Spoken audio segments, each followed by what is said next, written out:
미나상 건니치와. 네, 여러분 안녕하세요. 동양북스 가장 쉬운 독학 일본어 첫걸음 팟캐스트 강의. 오늘은 본격적인 첫 수업 날입니다. 자, 저의 든든한 파트너 하나짱도 와 계시네요. 안녕하세요. 안녕하세요. 네, 하나짱 준비 많이 해오셨어요? 해왔습니다. 네, 책도 한번 잘 보셨나요? 그렇죠. 네, 어떠셨어요? 표지만 예쁜 게 아니라 안에 있는 내용도 마음에 쏙 들더라고요. 들었어요. 네. 자, 그럼 준비가 완전히 만반의 준비가 다 됐나요? 그렇다고 볼 수 있을 것 같아요. 그렇다고 볼 수 있겠죠? 네, 작아지네요. 오늘은요, 일단 일본에 어떠한 문자들이 있는지에 대해서 음. 간단하게 좀 소개를 해드릴까 해요. 일본에는 뭐 50음도라는 기본적인 문자가 있고 그중에 뭐 히라가나, 가타카나, 한자 이렇게 크게 나뉘어져 있는데요. 네, 요 각각의 히라가나, 가타카나 그리고 한자를 좀 챕터별로 나누어서 설명을 좀 해드릴까 해요. 그래서 이번 시간에는 교재로 보시면은 18쪽부터 21쪽까지 일본어 문자에 대한 개괄적인 설명을 좀 해드릴까 해요. 일본에는 어떠한 문자가 있고 어떻게 만들어졌고 어떻게 쓰이는지 이런 부분을 좀 설명을 해드릴게요. 자, 하나짱도 18페이지 네. 한번 같이 봐주세요.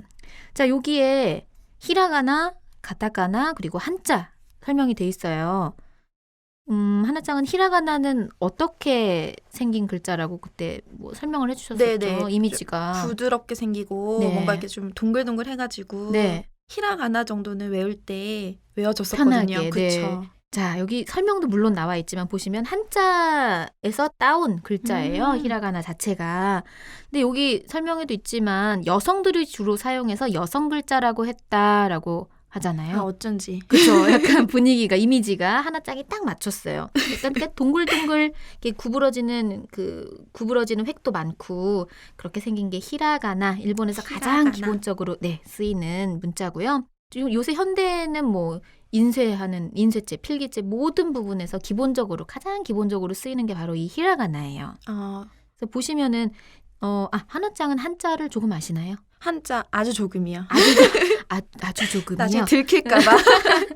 자, 근데 일단 보시면은 그 왼쪽에 예문의 중간에 보시면은 추가하다 할 때 더할 네네. 가자가 나오죠. 네, 이건 알아요. 이건 알아요. 가자에서 나온 게 히라가나 카예요. 닮았죠? 네, 닮았어요. 여기서 따온 거고요. 그리고 오른쪽에도 보면은 밑에 털 모자 보이죠? 네네. 모자도 그대로 거의 비슷한 것 같아요. 그렇죠. 거의 비슷하게 히라가나 모도 여기서 따왔고요. 그 위에 보시면 집 우자, 우주 할 때 집 우자를 써서 네. 여기서 파생된 게 우예요. 되게 비슷하게 생겼죠, 많이. 네네. 그러니까 히라가나를 공부할 때 좀 어렵다 싶으면은 요 한자들이랑 약간 이미지를 연상을 하면서 외우면은 조금 쉬울 것 같기도 해요. 네네. 자, 이렇게 해서 히라가나 가장 기본이 되는 일본의 글자다, 기본 문자다라는 거 알아두면 좋을 것 같고 그 다음 우리 하나짱이 어렵다고 했던 가타카나가 19쪽에 나오죠. 네, 헷갈리더라고요. 그쵸? 생긴 게 비슷해가지고. 비슷하죠. 근데 약간 좀 더 각진 것 같은 느낌의 맞아요. 문자. 그래서 가타카나 역시 한자의 일부를 따와서 만든 글자예요. 보시면은 이 아자 한자에서 그대로 따와서 가타카나 아가 만들어졌고요. 아까 히라가나 가도 그 더할 가자에서 나왔잖아요. 네네. 이것도 똑같이 그 한자 가자에서 따와서 가타카나 카를 만들었어요. 그래서 히라가나 가타카나의 카가 좀 비슷하게 생겼죠. 네. 오른쪽 위에 점이 있고 없고 그 차이.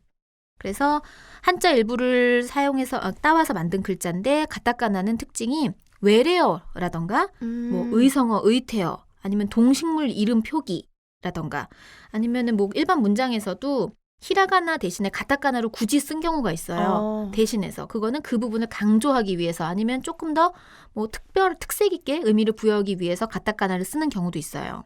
그래서 일본어에서 가타카나가 생각보다 많이 쓰여요. 히라가나가 대부분 쓰이지만 가타카나로도 쓰는 경우가 있는 거예요? 네, 문자만 봤을 때는 가타카나도 진짜 많이 쓰이는 게 히라가나는 이제 일본은 한자를 많이 쓰잖아요. 네네. 그래서 한자의 그 도금 부분을 히라가나로 표기해주는 경우가 많기 때문에 히라가나도 꼭 알고 있어야 되는 건데 문장 전체를 히라가나로 풀어 쓰는 경우는 많지가 않아요. 한자를 병용하는 경우가 더 많고 대신 외래어라던가 일본은 외래어를 굉장히 많이 쓰는 편인데 그 외래어는 다 가타카나로만 표기를 해요. 그래서 가타카나도 꼭 알아둬야 되고 또 하나 일본어의 외래어가 뭐 예를 들어서 영어의 단어를 가타카나로 옮겨 적을 때 네. 조금 다르게 적는 거는 알고 있어요? 어떻게 다르게 적어요? 가타카나 예를 들어서 여기 문장에도 있네요. 호텔 같은 경우를 호텔, 영어의 호텔을 가타카나로 적게 되면은 네. 호테루라고 적어놨죠. 뭔가 좀 길게 발음하는 것 같아요. 발음이 전혀까지는 아니지만 약간 다르잖아요. 네네네. 그렇죠. 그리고 커피도 커피라고 안 쓰고 코히라고 적었어요. 이렇게 일본의 외래어 발음이 그 원래 영어 예를 들면 영어의 원래 발음이랑 다른 경우가 많기 때문에 조심해야 돼요. 뜻이 자칫 안 통할 수가 있거든요. 일본식 가타카나 발음을 처음부터 철저하게 이제 외워두는 것도 되게 중요해요. 근데 여기 코히 여기 네. 뭔가 이렇게 짝대기라고 해야 될까요? 짝대기. 뭐라고? 가로선. 가로선이라고. 네, 가로로 선인데 이게 네. 장음 표시예요. 일본어는 이 장음 그다음에 나중에 나오겠지만 뭐 요음, 초금, 뭐 발음 이런 부분을 한 음절로 다 발음을 해줘야 돼요. 그래서 이게 하나짱이 말한 짝대기가 나왔을 때는 정확하게 늘려서 코히 이렇게 코히 이렇게 발음을 해줘야 돼요. 이 장단음이 입구어구에 따라서 발음이 단어 의미가 아예 달라지는 경우도 있어요. 예를 그러면 들면 이거 없으면 잘 못 알아들 수도 있는 거예요? 그렇죠. 예를 들어서 우리나라에선 커피라고 하니까 네네. 일본에 가서 커피 주세요 하면은 이렇게 못 알아들을 수도 있어요. 왜냐하면 코피라는 단어가 또 있어요. 코피 이거는 코피 피의 뒤에만 장음이 들어오는 건데 코피라고 하게 되면은 복사하는 그 카피 복사를 가타카나어로 표기를 할 때 코피라고 해요. 코피. 그래서 우리나라 발음이 커피라고 해서 일본 가서 코피라고 하면은 갑자기 복사해다 줄 수 있어요. 그러니까 커피라고 할 때는 일본식 가타카나어 발음은 코히 그리고 복사를 하고 싶을 때는 코피 이렇게 장음도 잘 구분해줘야 되고 이 가타카나 외래어 발음은 철저하게 일본식 발음에 맞춰서 발음해주는 게 의미가 잘 통할 수 있어요. 예를 들면은 장단음에 따라서 뜻이 완전히 달라지는 게 또 있어요. 맥주 같은 경우는 비르라고 해요.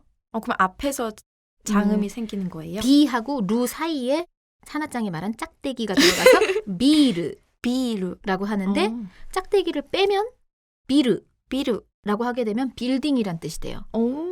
뜻이 전혀 달라지죠. 네. 그래서 이 외래어 가타카나어 발음을 할 때는 장단음도 꼭 구분을 해줘야 된다는 거 잊으면 안 돼요. 이것까지 다 외워야 되겠네요. 그럼요. 정확하게 외워둬야 되고요. 또 일본에서 가타카나어로 한 발음들 독특한 발음들 많거든요. 뭐 생각나는 거 저 하나 있어요. 그 맥도날드 너무 웃겨가지고 네네 맞아요. 뭐 마크도나르도 네 맞아요. 그 일본인 친구들이 얘기를 할 때도 아마 마크도나르도라고 하면은 아마 처음 듣는 사람은 이게 무슨 소리지? 라고 할 수도 있고 일본에 가서 맥도날드 찾을 때 맥도날드 어디 있어요? 그러면 일본 사람들도 못 알아들을 수 있어요. 진짜 못 알아들어요? 네. 모르겠어요. 요새는 알아들으시는 분들도 있을지 모르겠지만 그래도 한 번쯤 이렇게 다시 물어볼 수 있을 거예요. 마크도나르도라고 하면은 하고 바로 알아듣지만 맥도날드라고 하면은 약간 한 템포 두고 알아들을 수도 있어요. 그만큼 가타카나어의 그 표기, 발음이 중요하니까 이 부분은 꼭 생각보다 중요하네요. 네. 그리고 그 다음으로는 한자. 이 일본어에서 가장 처음 벽에 부딪히는 게 바로 이 한자죠. 한자가 생각보다 너무 복잡해요. 중국이나 우리나라는 한자를 그 음독만 하잖아요. 네, 맞아요. 근데 일본에서는 음독뿐만이 아니라 뜻, 훈독으로도 읽는 경우가 있어요. 이게 무슨 뜻이냐면은 예를 들어서 산이라는 한자를 쓰고 야마라고 읽는 경우가 있어요. 야마가 일본어로 산이란 뜻이에요. 야마라고 읽는 경우도 있고 이걸 훈독을 해서 산이라고 읽는 경우도 있어요. 예를 들면 일본에서 가장 유명한 산 있죠. 후지산. 그쵸. 후지산. 근데 한자를 봤을 때 맨 끝에 산자가 들어가 있는데 이거 후지야마 아니에요? 라고 할 수 있겠지만 여기선 또 후지산이라고 읽어요. 이렇게 음으로 읽을 때가 있고 뜻으로 읽을 때가 있기 때문에 그때그때 외워줘야 돼요. 저 가서 후지야마라고 하면 어떻게 돼요? 알아는 들을 거예요. 알아는 들어요? 알아는 들을 거예요. 근데 이런 게 아니고 뭐 음독으로 해야 되는데 훈독으로 했을 때 전혀 뜻이 통하지 않는 경우도 있거든요. 그리고 뭐 급수 시험 같은 거를 공부를 하시는 분들은 이런 부분 더 철저하게 외워둬야 되니까 처음부터 잘 외워둬야 될 것 같고요. 또 한 단어 안에 음독이랑 훈독이 섞여 있는 경우도 있어요. 복잡하죠? 여기 보면은 여기 예문에도 있네요. 어. 마이아사라는 이게 매일 아침이라는 뜻이거든요. 네네. 근데 맨 앞에 매일 할 때 매자가 들어가 있잖아요. 네. 그다음에 그 옆에는 아침 조자죠. 근데 네. 이 매는 음독으로 해서 마이라고 읽었어요. 매랑 마이는 좀 비슷하죠. 네, 비슷해요. 매랑 마이 이렇게 읽었는데 아침 조자는 아사. 이거는 훈독이에요. 완전 다른 네. 건 이 훈독인가 아침 봐요. 조자를 음독으로 하게 되면 초가 되는데요. 어. 초가 되는데 이거를 여기선 굳이 훈독으로 읽었어요. 그래서 마이초가 아니라 마이아사 이렇게 어. 음독 훈독이 섞여 있는 경우도 있어요. 마이초 이게 더 귀여운 거. 피카츄, 마이쭈 쭈. 이런 거 연상한 거 아니죠? 그쵸? 네, 이렇게 좀 음독이랑 훈독이 섞여 있는 경우들이 있기는 하지만 그래도 지금 하나짱이 한 것처럼 마이쭈, 마이쪼 근데 아니다. 마이아사였지. 이렇게 연상을 해가면서 내가 틀렸던 경험을 살려서 연상을 해가면서 외우는 것도 하나의 방법일 수 있을 것 같아요. 이건 안 잊어버릴 것 같아요. 절대 안 잊어버리겠네요. 자, 그리고 또 한 가지. 일부 한자가 한국이나 중국 똑같이 한자를 쓰지만 서로 다른 경우들이 있어요. 우리나라에서 쓰는 한자가 분명히 똑같은 뜻의 한자인데 일본에선 다르게 표기하는 경우들이 있거든요. 본 적 있어요? 네네. 저 일본 뭐 네. 상표나 이런 것들 보면은 네. 한자가 보여가지고. 네네. 근데 저희 한자랑 좀 다르더라고요. 그렇죠. 좀 생소한 한자들이 많죠. 맞아요. 약간 중국에서는 제일 이제 간단하게 감체로 줄여서 쓰는 경우가 많은데 우리나라는 예전에 쓰던 한자를 그대로 좀 약간 획수도 많은 그 한자를 그대로 쓰는 경우가 많아요. 그 중간 정도가 일본 한자라고 보시면 돼요. 아. 우리나라보다는 간단하고 중국 한자보다는 약간 획수가 많은 그런 한자인데 아무튼 딱 봤을 때 조금 우리나라에서 보던 한자랑 다르네라고 생각을 할 수가 있는 한자들이 더 많으니까. 근데 간단해 보여가지고. 그렇죠. 근데 일본에서 쓰는 한자랑 한국에서 쓰는 한자가 다르다 보니까 이 시험을 볼 때나 아니면은 장문을 할 때 이럴 때 한자 표기를 좀 헷갈리시는 분들이 계세요. 그래서 그럴 수 있을 것 같아요. 우리는 일본어를 공부를 하고 있으니까 일본어 한자라고 따로 생각을 하고 공부를 해야 될 것 같아요. 어렵죠. 네. 한자의 벽에 부딪히지 않도록. 한자를 많이 모르는 게 네. 도움이 될 수도 있을 것 같다는 생각이 드네요. 그렇잖아요. 그렇죠. 새롭게 일본 한자를 헷갈릴 일 없이 맞아요. 백지의 상태에서 다시 외우면 시작하는 되니까. 거죠. 네, 자 이렇게 해서 일본어 문자는 히라가나, 가타카나 그리고 한자라는 문자가 쓰인다라는 것까지 공부를 했고요. 네. 그 다음 페이지 보시면은 일본에 히라가나, 가타카나를 50음도라는 문자표로 나타낸 표가 있어요. 요거를 딱 보면 일본어의 그 히라가나, 가타카나가 한눈에 들어올 수 있겠죠. 한번 보시면 간단하게 행과 단으로 나눠진다고 보시면 돼요. 가로축이 아부터 와까지 아행, 카행, 사행 이렇게 아카사타나, 하마, 야라와 이렇게 10개 행이 있고요. 그리고 세로축에 보시면은 단이라고 써 있죠. 네. 아단, 이단, 우단, 에단, 오단 이렇게 5개 단이 있어요. 아, 이, 우, 에, 오는 일본에서 모음의 개념이라고 보시면 돼요. 그래서 아이우에오 그다음에 카행의 아 단을 보시면은 카겠죠? 네. 카행의 이 단을 보면 키가 되죠.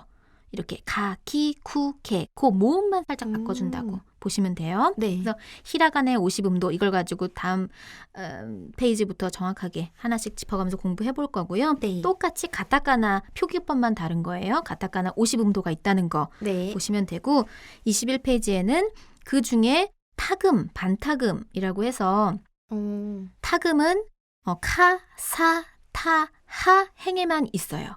이 4개에만 있는 거예요? 네, 요거 4개만 있는데 표기법은 그 문자 오른쪽 위에 점을 2개 땡땡 찍어주면 돼요. 이렇게 하면 발음이 약간 탁해진다고 해서 타금. 이렇게 4개 행에는 타금이 있고요. 또 반타금이라는 게 있어요. 이거는 하 행에만 있어서 하의 오른쪽 위에 또 똑같이 동그라미를 표기를 해주면은 반타금. 약간 빠, 삐, 뿌, 빼뽀 이렇게 발음이 약간 바뀌어요. 네. 파피푸페포라고 써 있어서 네. 그랬는데 네, 이게 파피푸페포라고 한국어로는 표기를 하지만 네. 발음상은 파랑 빠의 그러니까 피읍과 쌍비읍의 중간 정도로 발음을 해주는 게 제일 좋아요. 다음 시간에 이 반타금 공부를 할 때 제가 정확하게 발음은 알려드릴게요. 네. 자, 그럼 이렇게 해서 오늘 일본어의 문자와 발음 21페이지까지 한번 공부해봤습니다.